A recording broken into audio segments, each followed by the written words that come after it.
महत्वाची बातमी बारामती संदर्भात। बारामती पोटनिवडणुकीमध्ये सुनेत्रा पवारांना उद्धव ठाकरे यांनी पाठिंबा दिल्याची सूत्रांची माहिती आहे। ठाकरे लवकरच पत्रकार परिषद घेऊन या संदर्भात आपली भूमिका जाहीर करणार आहेत। सगळ्यांनी मन मोठं करावं, निवडणूक बिनविरोध व्हावी असं देवेंद्र फडणवीसांनी म्हटलंय। काँग्रेस बारामतीमध्ये उमेदवार देणार असं हर्षवर्धन सपकाळ यांनी म्हटलेलं आहे। बारामती विधानसभेच्या पोटनिवडणुकीसाठी उद्धव ठाकरेंनी सुनेत्रा पवारांना पाठिंबा दिलाय अशी माहिती सूत्रांकडून मिळते। बारामतीमध्ये पाठिंबा द्यावा अशी विनंती सुनेत्रा पवारांनी उद्धव ठाकरेंना फोन करून केली होती। ठाकरे आणि पवार कुटुंबाचे जिव्हाळ्याचे संबंध आहेत। उद्धव ठाकरेंच्या सरकारमध्ये अजित पवारांनी उपमुख्यमंत्री म्हणून काम केलं होतं। त्यामुळे सुनेत्रा पवारांच्या विनंतीनंतर मातोश्रीवर झालेल्या चर्चेमध्ये सुनेत्रा पवारांना पाठिंबा देण्याबाबत ठरलं। उद्धव ठाकरे लवकरच पत्रकार परिषद घेऊन या संदर्भात आपली भूमिका जाहीर करतील। दुसरीकडे बारामतीची पोटनिवडणूक बिनविरोध होण्यासाठी सगळ्यांनी मन मोठं करावं असं देवेंद्र फडणवीसांनी म्हटलंय। सर्वच पक्षांनी सुनेत्राताईंना पाठिंबा दिला पाहिजे।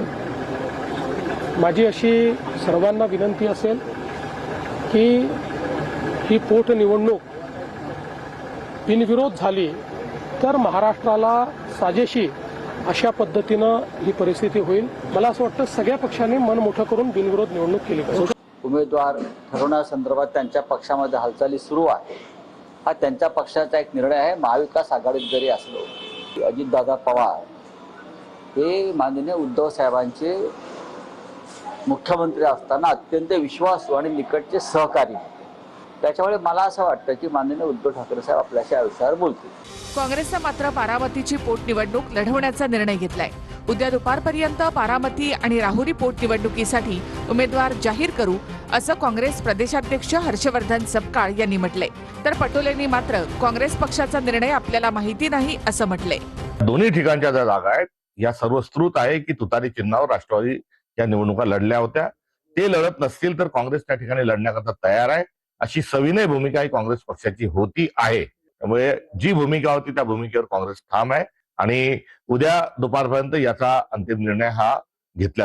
अशा घटना झाल्यानंतर त्याला बिनविरोध करायची एक परंपरा काँग्रेसनीच त्यावेळेस गोपीनाथ मुंडेजींच्या गेल्यानंतर काँग्रेसने केलेली होती। जी महाराष्ट्रात परंपरा राहिलेली आहे त्या परंपरेचं पालन करावं अशा पद्धतीची भूमिका आमची आहे। पण अध्यक्षांनी जाहीर केल्यानंतर आता अध्यक्ष कॅन्डिडेट काय देतात, पक्षाने काय निर्णय घेतला हे मला माहिती आहे। बारामती पोटनिवडणुकीच्या पार्श्वभूमीवर जय पवार स्वतः लक्ष घालतायत। जय पवार बारामती तालुका आणि शहरातील कार्यकर्त्यांना मार्गदर्शन करतायत। आज तुम्ही बघितलं असेल तर आजोबा म्हणजे पवार साहेबांचं पण एक बातमी आली की ते पण आग्रह करतायत बिनविरोध व्हायला पाहिजे। मला वाटतं की बारामतीकरांना सगळ्यांनाच वाटतं की ही निवडणूक बिनविरोध व्हायला पाहिजे, कारण दादांचे अनेक वर्षांपासून काम प्रेम सगळ्यांना समोर दिसतंय आणि कसं हे एकदम दुःखातली गोष्ट आहे की ही निवडणूक आज आपल्या समोर आली आहे।